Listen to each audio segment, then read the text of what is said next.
दैनिक आहार है वचन का प्यारा उपहार।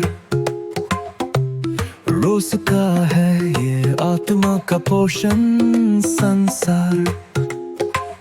हर शब्द में छुपी है ईश्वर की पुकार।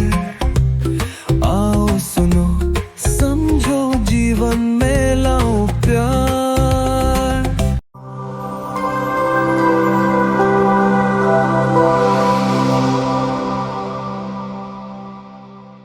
दैनिक आहार में आपका स्वागत है। सबों को जय शु। मेरे मित्रों, मेरे प्यारे भाइयों बहनों, आज माता कलीसिया श्रमिक वर्ग के संरक्षक संत जोसेफ का पर्व मना रही है, जो स्वयं श्रमिक थे, जो स्वयं मजदूर थे। संत जोसेफ को समझने के लिए, जानने के लिए, पहचानने के लिए और उनके गुण को देखने और परखने के लिए मैं आपके ध्यान को संत मत्ती की ओर आकर्षित करना चाहता हूँ। संत मत्ती अध्याय 1 और अध्याय 2। इस पाठ के दौरान मेरे मित्रों हम जान पाएंगे कि किस प्रकार इतनी महानतम जिम्मेदारी को अपने कंधे पर रखकर किस प्रकार के सुंदर गुण हम उनमें देख पाते हैं और इन गुणों के द्वारा दो महत्वपूर्ण सीख भी सीख पाते हैं। तो सबसे पहली बात, मत्ती अध्याय 1 और अध्याय 2, आप ध्यान से सुनिए। ईश्वर ने अपने स्वर्गदूत के द्वारा संत जोसेफ को कौन से निर्देश दिए? संत जोसेफ को स्वर्गदूत कहते हैं, दाऊद की संतान, तुम माता मरियम को अपने यहाँ लाने से हिचकिचाना नहीं। उसके गर्भ में जो है वो पवित्र आत्मा के द्वारा है, वो पुत्र प्रसव करेगी और आप उसका नाम ईसा रखेंगे।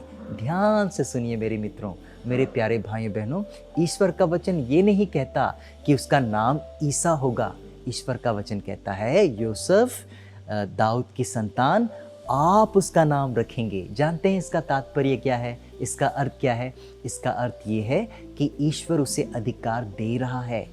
जोसेफ, आप उसके पालक पिता बनोगे। जोसेफ, आप उसका भरण पोषण करोगे। जोसेफ, आप उसका लालन पालन करोगे। जोसेफ, आप उसका परवरिश करोगे। यही बात ईश्वर संत योसेफ से कहते हैं। मेरे मित्रों, इन वचनों को जब मैं ध्यान से सुन रहा था, मनन चिंतन कर रहा था, तो मेरे मन में एक दूसरा वचन आया। वो है संत यूहन्ना का अध्याय 3 पद संख्या 16। क्या कहता है प्रभु का वचन? प्रभु का वचन कहता है, ईश्वर ने संसार को इतना प्यार किया कि उसने अपने इकलौते पुत्र को उसके लिए समर्पित कर दिया, ताकि जो उसमें विश्वास करे उसका सर्वनाश न हो, बल्कि उसे अनंत जीवन प्राप्त हो। मेरे मित्रों, जब मैं मत्ती के विषय में सोच रहा था, संत जोसेफ की कहानी पर मनन चिंतन कर रहा था, तो मैंने सोचा, क्या मैं ऐसा नहीं कह सकता कि ईश्वर ने संसार को इतना प्यार किया कि उसने अपने इकलौते पुत्र को जोसेफ के सुपुर्द कर दिया? बिल्कुल सही कहा, ऐसा हम कह सकते हैं और ऐसा ही हुआ है मेरे मित्रों, मेरे प्यारे भाइयों बहनों। और जानते हैं इसका मतलब क्या है? इसका मतलब ये है कि ईश्वर ने अपनी ओर से अपने दो सबसे महत्वपूर्ण, अपने सबसे बहुमूल्य रत्नों को संत जोसेफ के सुपुर्द कर दिया। पहला रत्न कौन था? पहला रत्न है उसका स्वयं का इकलौता पुत्र, और दूसरा रत्न है माता मरियम, उसकी सबसे सुंदर रचना। इन दोनों रत्नों को उसने योसेफ के सुपुर्द कर दिया, ताकि वो उनका भरण पोषण करे, लालन पालन करे और उनकी परवरिश करे। मेरे मित्रों, मेरे प्यारे भाइयों और बहनों, किसी ने बिल्कुल सही कहा है, माता मरियम ने ईश्वर के पुत्र को अपने गर्भ में धारण किया, लेकिन जोसेफ ने क्या किया? जोसेफ ने ईश्वर के पुत्र को अपने मस्तिष्क में धारण किया। और इसीलिए मैं कहता हूँ, मस्तिष्क में हम धारण कब कर पाते हैं? जब हमारे हाथ पैर उसके लिए चल पाए जो मेरे मस्तिष्क में है। और यही बात तो संत जोसेफ ने की। रात दिन मेहनत की, उसका पसीना और खून एक किया, मेहनत करके उसने बच्चे का पालन पोषण किया, भरण पोषण किया और उसकी परवरिश की। मेरे मित्रों, मेरे प्यारे भाइयों और बहनों, और इसीलिए मैं आपके सामने दो छोटे प्रश्न प्रस्तुत करना चाहता हूँ, साझा करना चाहता हूँ। आप ध्यान से सुनिए। सबसे पहला प्रश्न, क्या संत जोसेफ के स्थान पर कोई और व्यक्ति हो सकता था? बिल्कुल भी नहीं हो सकता था, हो ही नहीं सकता था। क्यों? मैं बताना चाहता हूँ। मत्ती के इन अध्यायों पर हमने जो मनन चिंतन किया और उस वचन के द्वारा जो गुण हम देख पाते हैं, उन गुण पर ईश्वर ने भरोसा किया। जोसेफ की धार्मिकता पर भरोसा किया, वो धार्मिकता जो किसी अन्य पुरुष में मिल ही नहीं पाती। उस विनम्रता पर भरोसा किया जैसी विनम्रता किसी अन्य व्यक्ति पे मिल ही नहीं पाती। उस आज्ञाकारिता पर भरोसा किया, कठिन से कठिन समय पर वो ईश्वर के प्रति आज्ञाकारी बना रहा जैसा कि कोई और कर ही नहीं पाता। और उसके धैर्य पर भरोसा किया जो अंत तक बना रहा। मेरे मित्रों, यह व्यक्ति पवित्र ग्रंथ में एक शब्द भी नहीं बोलता है, लेकिन अपनी आज्ञाकारिता के द्वारा, अपने धार्मिकता के द्वारा, अपने धैर्य के द्वारा यह सब कुछ हमें सिखा देता है।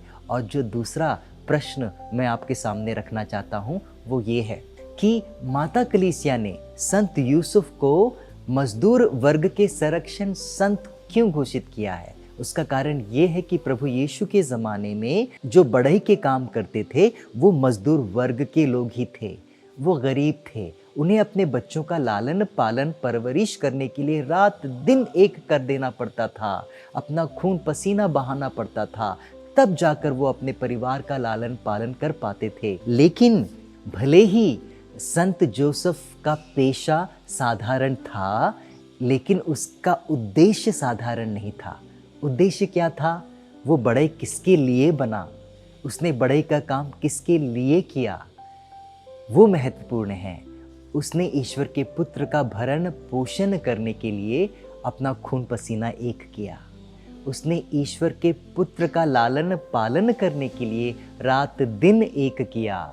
उसने अपने ईश्वर के पुत्र की परवरिश करने के लिए इतनी मेहनत की, धैर्य से मेहनत की, और इसीलिए आज माता कलीसिया उसे मजदूर वर्ग का संरक्षक संत घोषित करती है। मेरे मित्रों, एक अंतिम सीख जो मैं आपके सामने रखना चाहता हूँ, साझा करना चाहता हूँ, वो ये है कि यदि पिता ईश्वर इतना भरोसा इस संत में कर सकते हैं, उसके धार्मिकता पर, उसके आज्ञाकारिता पर, उसकी विनम्रता पर, उसके धैर्य पर, तो क्यों ना हम भी उसके आध्यात्मिक पिता होने के नाते उस पर भरोसा करें।